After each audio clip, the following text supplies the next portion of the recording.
Welcome back dito sa channel natin. Magbibigay tayo ng latest update sa LRT Line 2 at MRT 3 privatization, pati na sa West Extension ng LRT Line 2. Ayon pa sa latest update mula sa Department of Transportation, hindi na pala itutuloy ang pagbundle sa privatization ng LRT Line 2 at MRT 3. Kung babalikan natin, may proposal nga ang DOTR na pagsamahin ang dalawa at i-offer sa interesado ng mga private company na i-operate at i-manage ang LRT Line 2 at MRT 3. So hindi na pala itutuloy ang pagbundle, pero itutuloy pa rin ang plano ng privatization, pero magkahiwalay na ang MRT 3 at LRT 2. Ibig sabihin, dalawang company na ang makakakuha sa magkaibang linya. Una nang naghayag na interesado ang Light Rail Manila Corporation o LRMC ang namamahala sa LRT Line 1, pati na rin ang San Miguel Corporation.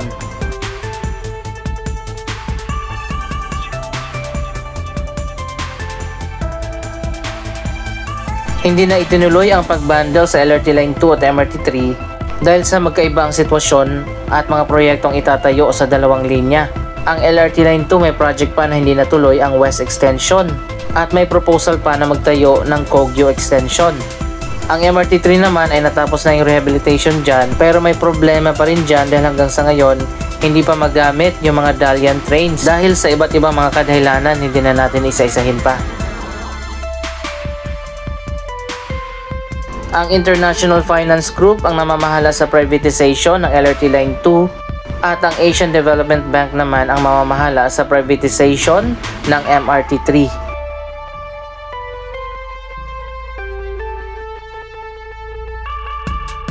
Ang LRT 2 West Extension naman na magtatayo ng 3 pang mga stasyon sa Tutuban, Divisoria at Pier 4 sa Maynila. Hindi pa rin masimulan sa ngayon dahil nga sa kakulangan sa budget. Inaasahan na maisasama na ang West Extension sa kung sino man ang mapipili na private company na bago magmamanage sa LRT Line 2. Isa pang proyekto ay pinag-aaralan na rin ang Kogyo Extension ng LRT Line 2.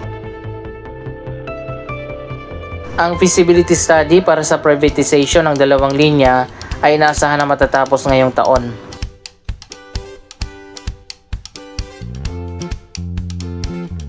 Ang MRT 3 naman ay matatapos na ang build, lease and operate contract ng MRTC o Metro Rail Transit Corporation. Sa year 2025 matatapos ang contract at maghahanap na nga ang Department of Transportation ng bagong private company na magmamanage sa linyang ito. Anyway guys, abangan natin sa susunod na taon ang update sa bidding process na gagawin at kung anong private company ang magmamanage sa LRT 2 at MRT 3. So ayan guys, sobrang lakas na naman ng ulan kaya andito muna tayo sa bagong Gateway Mall 2 para magbigay ng latest na update. Hindi na nga tayo makapag-vlog sa labas dahil walang tigil na ngayong ulan, ilang araw na. Diretso tayo dun sa taas, tingnan natin ang latest na progress.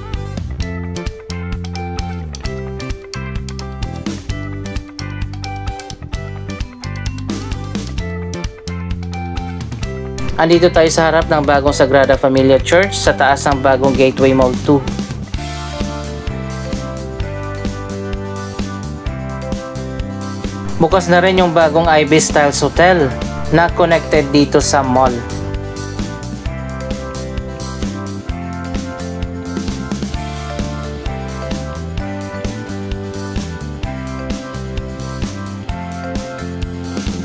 So ayan guys, so grabe yung bagyo, hindi na tumigil.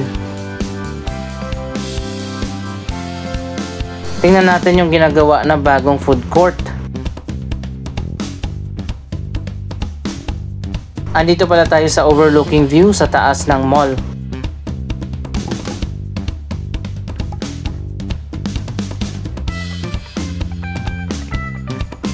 So ayan guys, dahil sarado pa nga dun sa loob, dito makikita natin, ito yung magiging food court na napakalawak.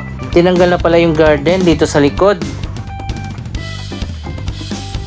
Mukhang babaguhin yung design dito sa labas ng food court.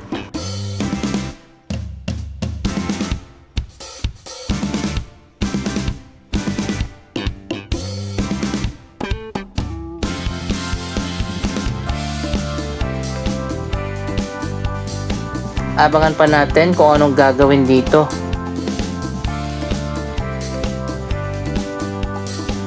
Napakalawak na magiging bagong food court ng Gateway Mall 2. May section pa dito na tinatawag na World Kitchen.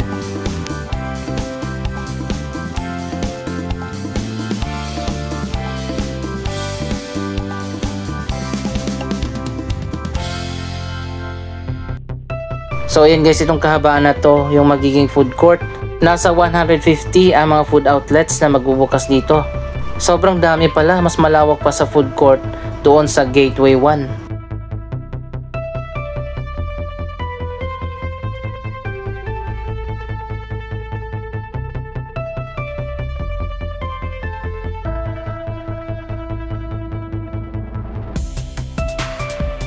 Ongoing pa rin ang construction dyan sa loob. Abangan natin ang pagbubukas nito.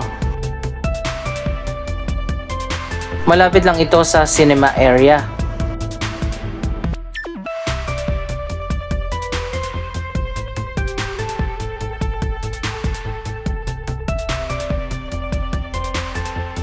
Napakaganda pa ng cinema dito, may carpet pa.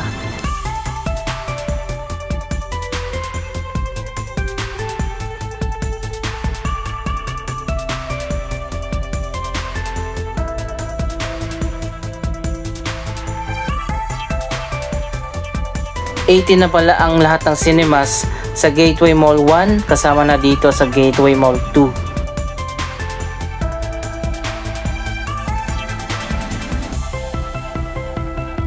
May lounge area din dito para sa mga naghihintay.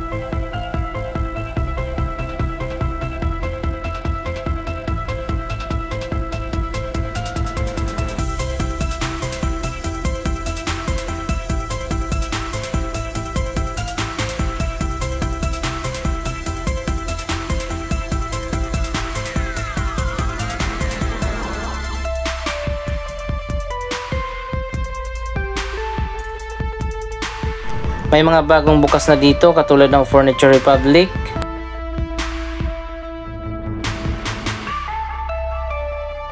iba't ibang mga bagong restaurant,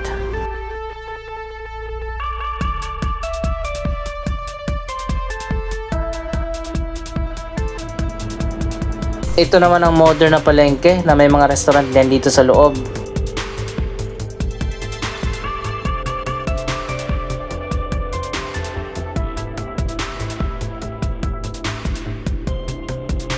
Coming soon pa ang Vikings, pero ang Red Crab ay nagbukas na.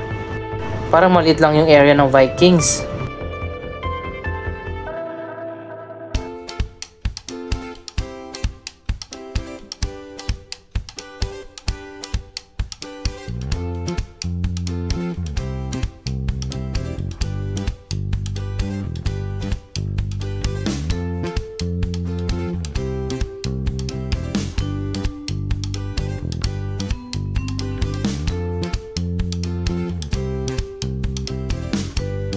Ang dami mga Japanese, Chinese at Korean restaurant.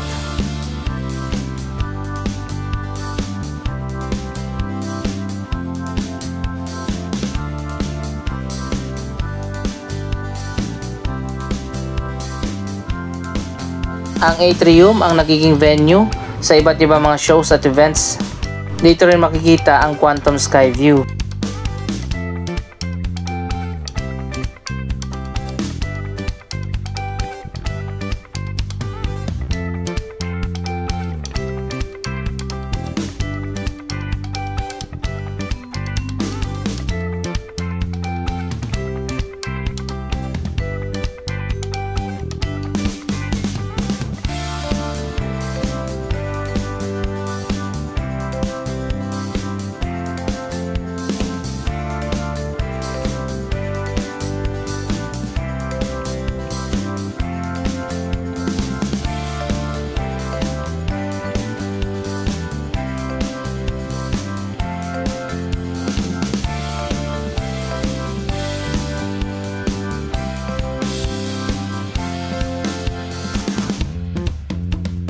May mga nagbukas na rin na iba't iba pa mga stores at mga shops, pero yung iba ay coming soon pa rin.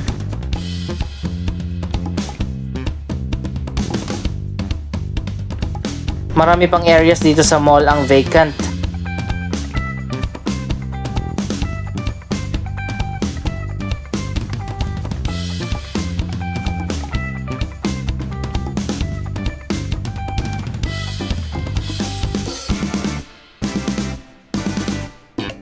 Coming soon pa ang Robinson's Appliance Center. Ang Shopwise Supermarket naman ay nandun sa lower ground floor.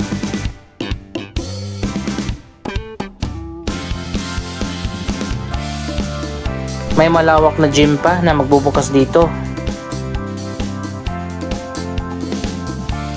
Ipinakita ko nga sa inyo nung last update natin ang kabubukas lang na bagong Paeng's Bowling Center.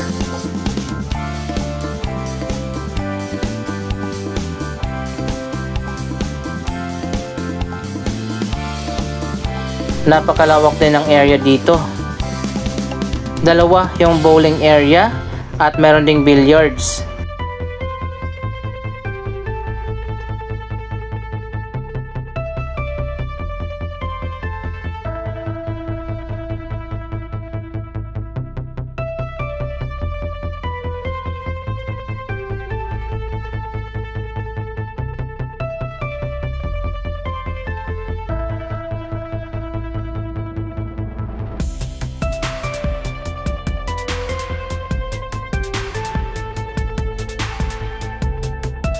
Dito lang sa floor na to ang maraming tao. Ito kasi yung daanan ng mga commuters mula sa MRT papunta sa LRT Line 2 at vice versa. Connected na rin ang bagong Gateway Mall 2 sa Araneta Coliseum at sa Farmers.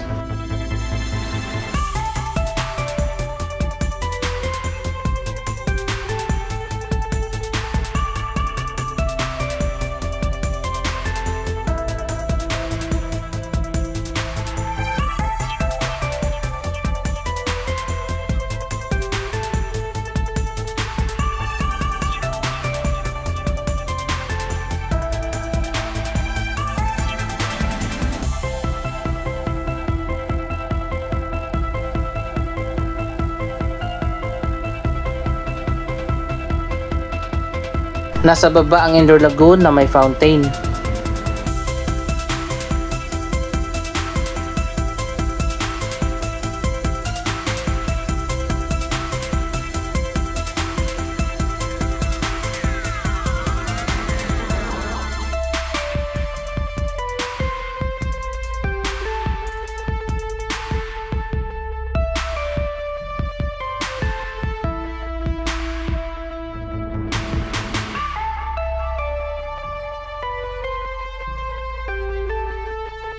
In total, nasa 8 ang floors ng bagong Gateway Mall 2. Ito naman yung isa sa mga mezzanine floor.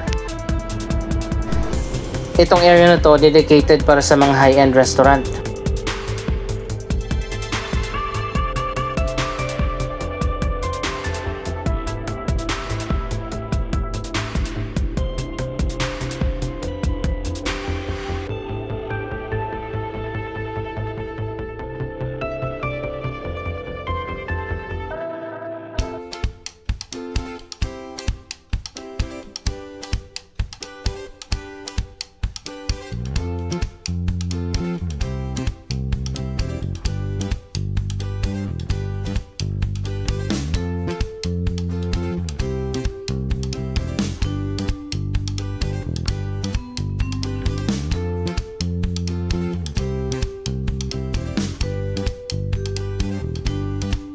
Ito ang Red Gate, isa sa mga bagong entrance papasok ng Araneta Coliseum.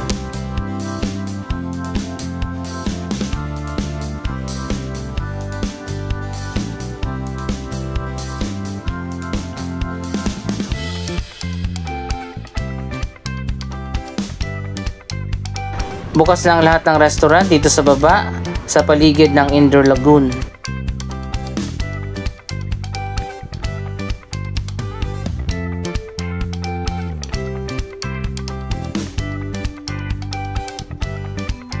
Anong masasabi nyo sa privatization ng LRT2 at MRT3 at sa progress ng Gateway Mall 2? Mag-comment lamang dyan sa baba ng inyong mga reaksyon.